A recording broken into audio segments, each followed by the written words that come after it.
Hello and welcome to ETBFSI.com. My name is Amol Dethe, and in the special chapter of FinTech Diary, I have with me Gaurav Chopra from IndiaLends.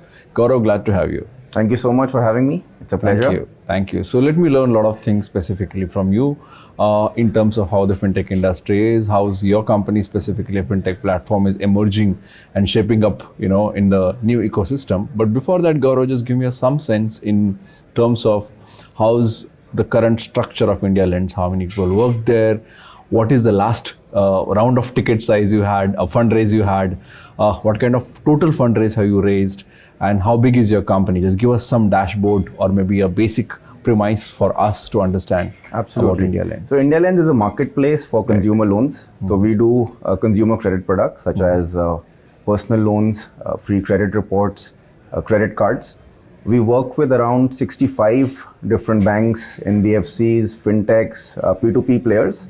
Essentially, whoever is regulated by the RBI and wants to lend is a partner for us. And on the other side, we have consumers. Till date, we have sourced around 14 million consumers from across India who are coming to us for solving their credit needs. And we bridge the gap between the demand and the supply by helping these lenders get access to consumers and consumers getting access to the best deals.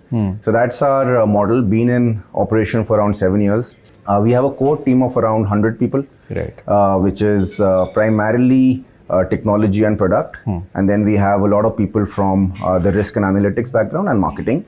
And we are supported by our operations teams as well, which help to solve any consumer queries. Okay.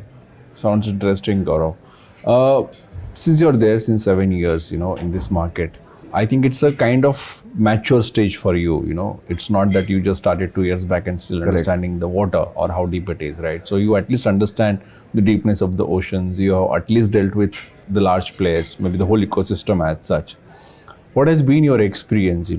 What does it take for fintechs to sustain for 7 years and look at the future very brightly? See, we've had our ups and downs, and I think there is no easy answer to your question. It all depends on what the market is expecting and demanding. And by the market, it is not just the consumers, it is your shareholders, it's your partners, it's your investors. So I've seen it all, I would say. Yes. There was a time when we had started that a lot of focus was on growth. And we saw that across industries, not just in fintech, where growth was acceptable at any cost, which was the reason why a lot of companies raised a lot of capital, burned a lot of capital. I mean, every now and then you hear stories that, to generate 1 rupee of revenue, companies are spending 5 to 6 rupees of cash, right? I think those days are gone. So there was a time that was happening. COVID changed quite a few things. Revenues dropped, and that is a time investors, shareholders, founders realize that they have to have a sustainable business model because there is shortage of capital coming in, and either you stay alive by being profitable, or you are playing a luck game that hoping that things would change. So now as I look at things post COVID, there's a big focus on profitability, and one big learning, at least for me, is that fintech can be profitable, and if done profitably, a lot of your stress goes away. So proud to say, we've been profitable now for the last 11 months, not burnt a single rupee in this financial year. And that just is a great feeling, not just for myself, but for the team, for the investors. And, if the external environment changes also a little bit, that you're safeguarded because there's money in the bank and you are, generating cash on a monthly basis. How has the change you've seen specifically, how's the change specifically into the business models? Because it's not that you're just lending to only, maybe giving personal loans or something. You're also dealing with gold loans and so many other factors, right? And you're dealing with so many other platforms and the whole ecosystem. How has the whole business of lending changed according to you? See, one thing that has happened is that things are becoming digital now, right? And COVID was a huge, enabler of that. To get into more detail, there was a time when, you were to take a 10 lakh rupee loan, there used to be a physical verification that was done. You had to sign documents physically. COVID made sure that that changed. And that change was not happening just from the fintechs. The big banks started pushing for that change. 2 years fast forward, we now see that even the big banks are enabling loans digitally, sometimes in a matter of seconds, right? Not even minutes, in seconds. And that has led to the profit pools becoming bigger, margins increasing as cost has now come down. Right? So earlier, let's say to disperse 100 crores a month, you would need a team of 30, 40, 50 people on the ground. Now that has come down to 2 customer support agents. Right? So that is the level of automation that has come in, and I feel there is scope for even more. Right? Even now for big ticket size loans, for example, you take more time, you do more verifications, you do your fraud checks. All that is now becoming automated, and over a period of time, you will see that on a click of a button, you can get the right loans without compromising on credit quality or any other metrics. How has been the partnerships between, because your model is absolutely based on the partnerships and collaborations, in terms of you getting a good commission or a good charge in terms of the service that you're offering? Are the banks and the financial institutions still, having what you can say, having their dominant power in terms of what you can say, paying your commission or something like that? How that whole partnership collaboration model is working, Gaurav? See, the banks also realize that they don't want to work with hundreds or thousands of different players. Right? They want to work with people that they can trust, i.e. there is no fraud. They want to work with people that are scalable, right? Who can give them a consistent flow of business coming in, and which are there to stay, right? And they are willing to pay for that, right? In addition to that, there are a lot of services that we provide for our lenders. All the automation on the technology front, different APIs, access to the India stack, access to different kinds of KYC checks, AML checks, underwriting checks, and they are willing to pay for that, right? So overall, if I look at the revenues or the margins that we were able to generate, those have only gone up, and it's a combination of giving the surety to the lenders that there is scale, and providing these value adds to them. But what do you think, according to your experience, will make fintechs more powerful in terms of being sustainable and charging and dealing and making a good business with the financial institutions going ahead? Because still, most of the fintechs have the only one business model, and that's where they see the profitability is having a great partnerships with a fintech, with the financial institutions, right? See, the whole collaboration thing is well established now. Right? Why do we need to collaborate with banks? Or NBFCs? Because that's where the capital is. Yes. Right? These guys have capital, they want to lend. How will the lending happen? How will the distribution happen? This is where, players like us come in. So there's a natural fit, and this fit is only going to stay. It will become profitable for companies like us as we scale up even more. Right? So in my view, there is a space for a few big companies to sustain. Scale has to be there. Anything which is suboptimal in terms of scale will find it difficult to be there in the longer term. Let me shoot one more question here in terms of the platform. So has, Gaurav, the cost of acquiring customer, has the cost of disbursing funds come down really with digital? Because digital has its own way of maybe burning cash or infusing cash to get that customer acquisition, right? See, overall the cost has remained the same, I would say, right? So if you look at, if I want to acquire, let's say 2 lakh customers this month, I'll end up spending X. Now, if I want to make that 2 lakhs to 2 million, right, it's not going to be 10X, it's probably going to be 14 or 15. Because as we scale up, the marketing efficiency comes down. But the reason why it's remained the same overall is because the cost down the funnel has also come down. What you would spend, giving to the credit bureau 5 years back has come down. What you would spend, API call to the, to verify your bank statements has come down. So overall, the cost mechanism has remained the same. But the margins have gone up because, like I said, the lenders are willing to pay a premium for sourcing customers digitally, where they know that the fraud risk is lower, where they know that there is a sustainable flow of customers coming in. So cost has remained the same, revenues have gone up, which means that you've now entered the profitability zone. How do you see the whole fintechs now?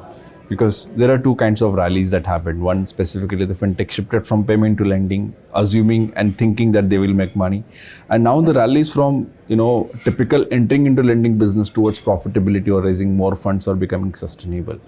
So how do you see maybe the future of fintechs, which doesn't have maybe an NBFC license, someone like you specifically going ahead?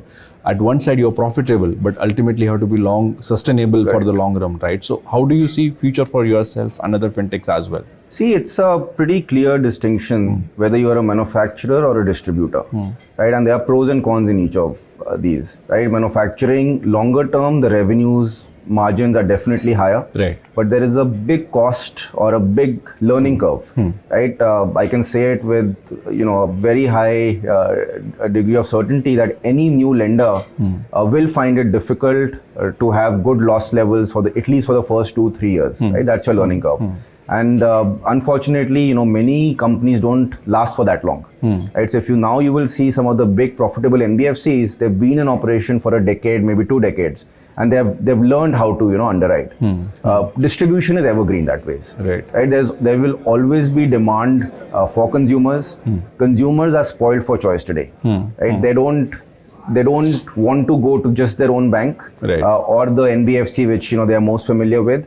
They want the best possible deal. In addition to that, there is this whole demand towards data privacy, towards protecting your own identity, and that is where I think platforms or distribution players come into play, where they can give customers the satisfaction that their data is secure and they're getting the best deal. And so from that standpoint, I think distribution will coexist alongside manufacturing. Yes, margins can be dissimilar sometimes, but in the long term, I think both models are sustainable. Oh, sure. I think that sounds good. But how has now the market changed specifically after the RBI guidelines on the digital lending side? Because it clearly, wants regulated entities like NBFCs and banks, to regulate in a way or monitor the fintechs very aggressively, or maybe, in far more meaningful manner, because the compliance has been increased by the regulator. So what is the challenge that you see going ahead as a fintech company? See, in my view, regulation is always a good thing, right? It sets a level playing field. Right. Now, in particular to what we are doing, the RBI has recognized us as LSPs or loan service providers. From that standpoint, as long as we are working with regulated entities, which we do.